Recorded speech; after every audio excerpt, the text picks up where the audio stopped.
Hey folks, this is Vint with Dad's Gaming Addiction, and today we're going to talk a little bit about Tropico 4. Now, these tips will work whether or not you are the owner of the Modern Times expansion or not. Modern Times adds so much more to this game. Highly recommend getting that DLC. But if you only have the base game, Tropico 4, these tips, as a beginner, should help see you through. Tip number 1. So let's start at the very beginning. And by beginning, I mean the very beginning. When you first start a scenario or a sandbox, things will spiral out of control very quickly.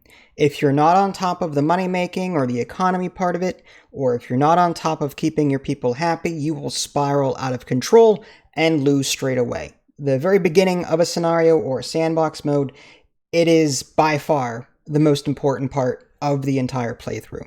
So to that end, I highly recommend that you either switch one of your existing farms over to a cash crop, say sugar or coffee, or even to some other food like pineapple or papaya, something that will generate some extra money. Because corn, while it does generate money, it will not export for a very high price. So one of the first things I recommend doing, and typically you are given 2 farms at the very beginning of your game, and usually they are set to corn. What I like to do is set them to a cash crop, say sugar for example. If you highlight over top of these in the upper right hand corner, you'll see whether or not the land is well suited for that particular crop. So in this case, I might actually start sugar and then down the line build a rum distillery, which will then turn that into rum, which is a great pairing. That exports for a lot of money. But again, that's way down the line. Now, if you're wondering, well, what about the food? If you're switching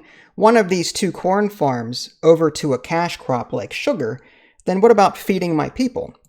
Well, don't worry about that. There is a very cheap building that you can build straight away. If you just go to Food and Resources and then go to Ranch. Ranches are extremely cheap, $750. They only cost 2 or so people in order to man it, like in terms of labor. And I set them to cattle, which is the default. And usually the land is very well suited in the beginning of the game for such a thing. So just by plopping one of those down, you're doing a couple of things. You're addressing the lack in food from switching one of the farms over to a cash crop. And on top of that, the wider variety of food that you feed your people, the better the food quality score. That's one of the things that they will need in order to stay happy. So tip number 1, switch one of your farms over to a cash crop and then build a ranch. You could build a 3rd farm if you want to. Just be mindful not to overlap, say, existing farmland. Be mindful of where you're placing things and be mindful of the terrain around you to see what the best crop would be. Tip number 2. So as I said in tip number 1, you're going to have to worry about keeping people happy. Yes, you start off around 50% happiness, but over the course of several minutes, you'll notice that your happiness in the bottom left will start to drop. And this is the timer for the game. You're trying to kickstart your economy so that you can afford the very basic of happiness buildings to keep things afloat long enough so that then you can afford some of the better stuff. In the meantime, the best thing to do to sort of slow down that timer is to build some very cheap and basic buildings. For example, the entertainment part of this can be easily taken care of via a pub. Not a restaurant, just a pub. Pubs are super cheap, and they will take care of entertainment for a little bit. The service quality on those things are only like 35 or something like that, but they will slow down that proverbial clock. Another thing that you're going to want to build is a clinic and a church. The clinic will take care of the medical side of it, and the church will take care of the religious. Now, be warned that the church requires high school workers, male preferably, and the clinic will require college workers, male. You may have to buy one college person from overseas. Just click on the icon in the upper right-hand corner to do that, and it'll give you the option to spend some money to bring someone in. I would not go crazy with this in the beginning of the game.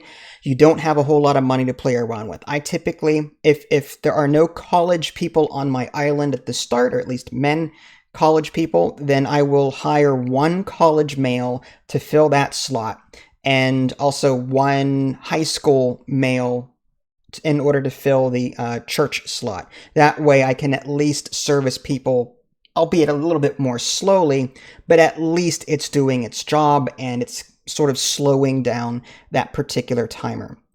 So long story short, build some very cheap things, and I would recommend the pub, the clinic, and the church at the very beginning of the game, assuming you've got the money for the scenario that you're currently in. Different missions will have different setups, but if you're playing sandbox, typically you don't start with any of that stuff. Don't worry about tenements or anything else right now. You're going to look at housing quality and go, everyone's living in shacks. That's fine for right now. The amount of quality that you get from a tenement is really low anyway. And you only start seeing an improvement when you start building apartments and other things. Even bunkhouses, they're cheap, but they don't give you a whole lot of quality. So I would focus on religion, healthcare, and the entertainment first, and then start working on the other ones as time permits. Another good thing about having healthcare, and that's very important, people may start dying due to lack of healthcare. And when you've only got, say, 50 or 60 people on your island, the loss of 1 or 2 Tropicans, especially if they're educated, is huge. So make sure you keep your clinics up and running, just so that people don't get sick and die. So tip number 2, build the bare necessities when it comes to keeping people happy in the beginning, and from there, you'll be able to improve. Tip number 3, let's talk about income. And I know you're saying, well, yeah, income, make money, yeah, so what? I'm talking about income that Tropicans make. You can set the wages for every building in this game, except for like housing and stuff. But if a Tropican works there, you can set the wages. And you can even set it so that all of the uneducated people, or all of the high school people, or all of the college people earn the same amount of money. There are buttons in the upper right-hand corner. You can set the wage for, say, all buildings of that type. So like all professors will earn that. Or you can just set the wage for all college workers to be the same. There are buttons for that as well. So my point is, this is extremely important as to how they actually behave in terms of housing. Income and housing will go hand in hand. What you pay your Tropicans will determine where they can live and in what buildings they can live. They will pay a third in rent of their income. So, for example, if someone is earning 6 in wages, they will afford a place with a rent of 2 or less. 2 is a third of 6. So in this example, I'm looking at a tenement whose rent is 1. That means that the household income, either the individual working there or the family that is grouped into the same slot, yes, a husband and wife can contribute to the same pool, they will have to have a rent, or a wage rather, of 3 or higher in order to afford that rent of 1. And just to sort of nail that home, I'm going to click on Clarence Brown here. The rent is 1. I'm going to click on this guy, and it says his salary as a lumberjack is 6. It's kind of hard to see, but take my word for it, his salary is 6. Well, it's 3 or higher, so yes, he can do that. Fine, great. Clicking on one of these modern apartment buildings, as you can see, there are some families grouped up now. If you see 2 icons, that means that there's a family associated with that. And this particular person, this farmer, is $6, and I think the other one there is $6 as well, as a Teamster. So between the 2 of them, they are making $12 that they are contributing toward this particular apartment, the modern apartment block, and the rent is 3. So the 6 plus 6 is 12. 12 is definitely enough to handle a third of 3, which is 9. They will pay their wages, their combined wages would have to be 9 or higher because the rent is 3. well, their combined income is enough for that. So what you pay your Tropicans will affect where they can live. Now, it's worth mentioning that the students in this game and the elderly in this game are paid nothing unless you enact the Social Security Edict. That will give them a small amount of money based on your average pay, which you can, I believe, find in your almanac somewhere. Yes. So if you go to the economy tab in your almanac, you'll see average pay $9, and the Social Security will be a percentage of that. Just keep an eye on shacks. Look for how many elderly and students that you have in those locations. And then if you have to, bump up the wages of other people in order to get your Social Security edict to then pay them more money. Just be mindful of your bank balance while you're doing that. Tip number 4, location, location, location. Specifically, garages. Garages are an extremely important building in this game, primarily because not all of your buildings will have road access. There are some buildings that will have a little green arrow sticking out of them, and they must be connected to a road. Construction office, for example, is one such building where your Tropicans will drive to it, drive away from it, and you don't have to worry too much about that. However, there are some buildings, say the Childhood Museum, the clinic, the church. None of these buildings have a road access slot. So it's very important that you surround your garages with housing, with the basic necessities, so that all Tropicans have to do, drive to the garage, and then they can walk to any of these things that they need in order to fulfill themselves. So what I like to do is I like to make the garage the center of my hub, and then create housing around it so that people have a place to live around it. They can easily get from one place to another just from walking to the garage, and then put the basic necessities nearby. Maybe a marketplace, a church, a clinic, a pub, a variety of different fulfilling needs is typically what I like to do.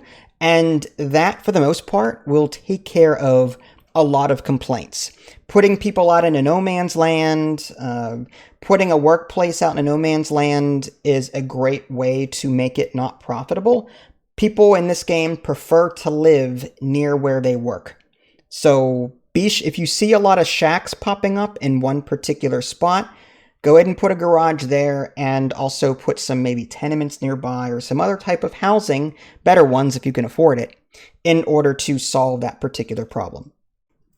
Tip number 5, and this is more for the early onset of the game because you don't have a whole lot of money to mess around with. You can very easily go build happy in this game and go, you know what? I think we need this. I think we need this. I think we need this. We definitely need this furniture factory over here for some reason. Oh yeah, this cigar factory, totally need that there. We totally need a rum distillery over here. I mean, we need it. Not only do we need that, but we also need this garage over here to offset that.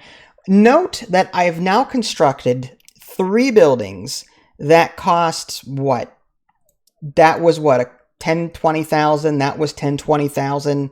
That is roughly $30,000 to $40,000 in assets that are tied up doing absolutely nothing.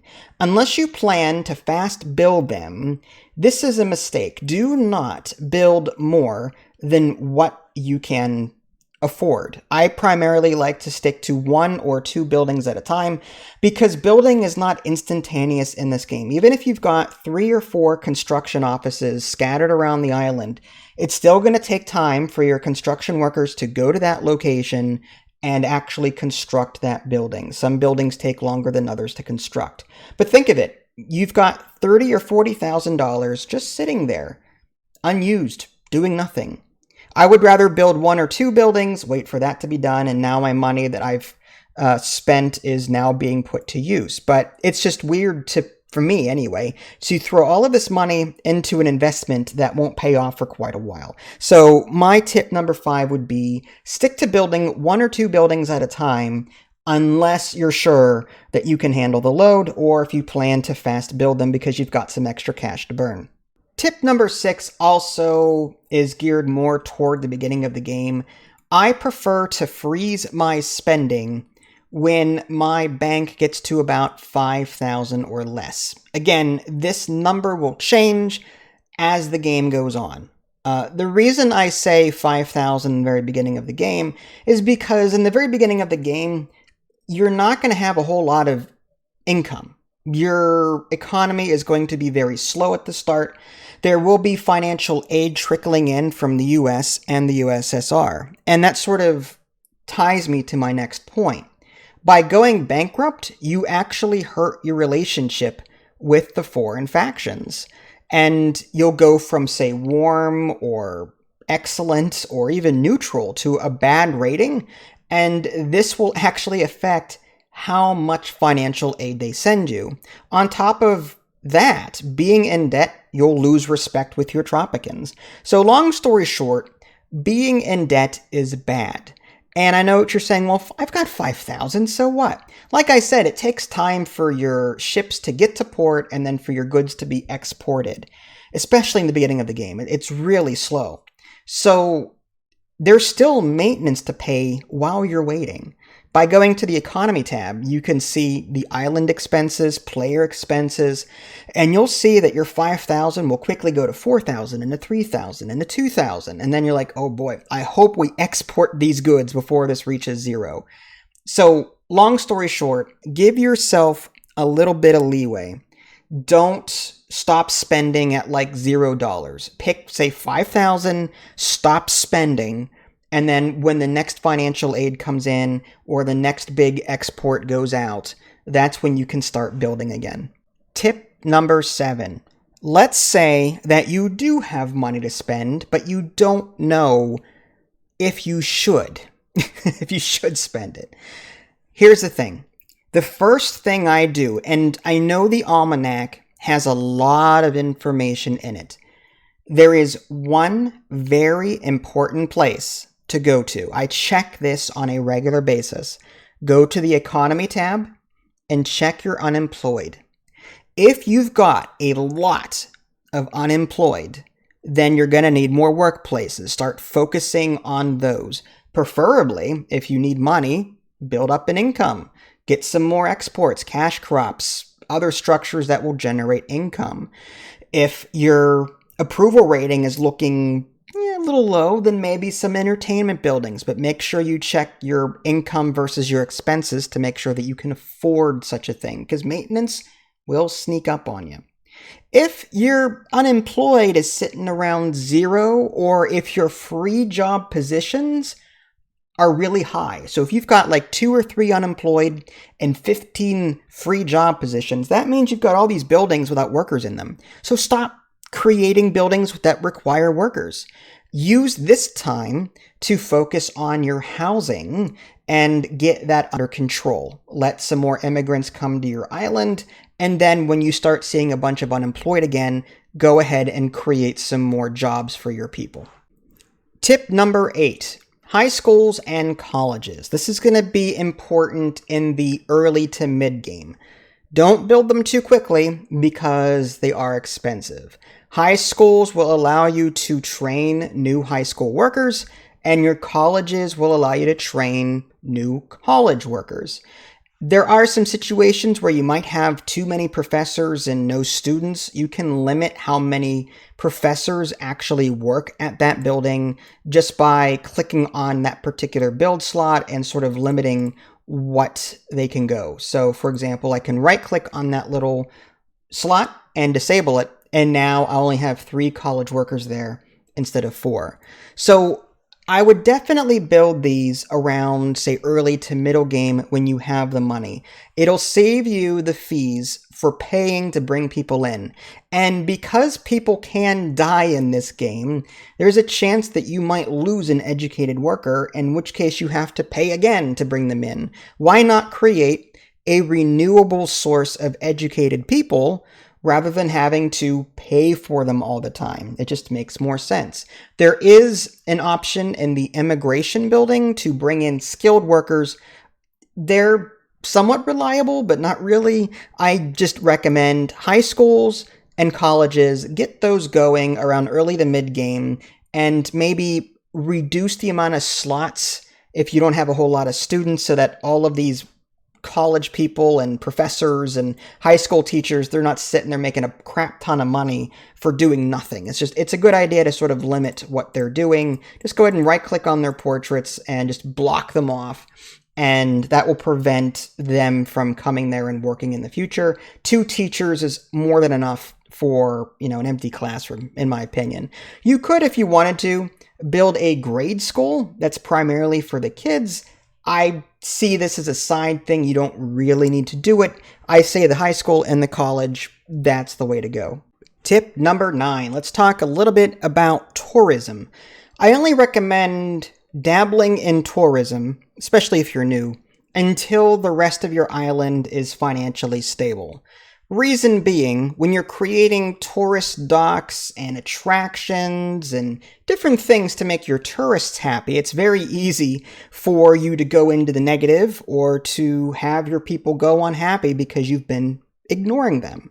So I would say only do tourism when you're satisfied that you're making enough money and that your people are happy. That way you can put your full attention here onto the tourism side of things. Keep in mind that there are entertainment buildings and there are attractions in the build menu. The entertainment buildings your Tropicans will actually use as well. So what I like to do is I like to set a high price for the entertainment buildings next to my motels and any tourist building that houses these tourists, so that it keeps my Tropicans out, but then brings in the tourists. Also, don't be afraid to use the manual fee option when setting the prices for your hotels. If you've got, a lot of empty slots, you can play around with it a little bit, but eventually they will come in and it'll be fine. But long story short, get your island under control first and then start dabbling in tourism. Don't be afraid to raise the prices a little bit on your entertainment buildings that your Tropicans will use. As you can see on this gourmet restaurant, the tourist spending is $50. So just by increasing the entry fee a little bit, say to $20, that will pretty much ensure that the Tropicans stay out of that and only your tourists will use that. Last but not least, tip number 10, I just want to share with you a couple of the edicts that I highly recommend that you at least enact in the early parts of the game in order to see a boost to what you're doing. First and foremost, let's talk about the general edicts, and we'll go into here the Social Security. Now, I would not recommend doing this right away, but it does pay 2/3 of the average wage to retirees and students. This increases the respect of everyone.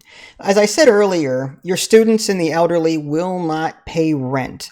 So by giving them 2/3 of the average wage, you will ensure that they will at least be able to live in your tenements or some other lower quality housing, because shacks are just awful. They will not provide any type of housing quality score.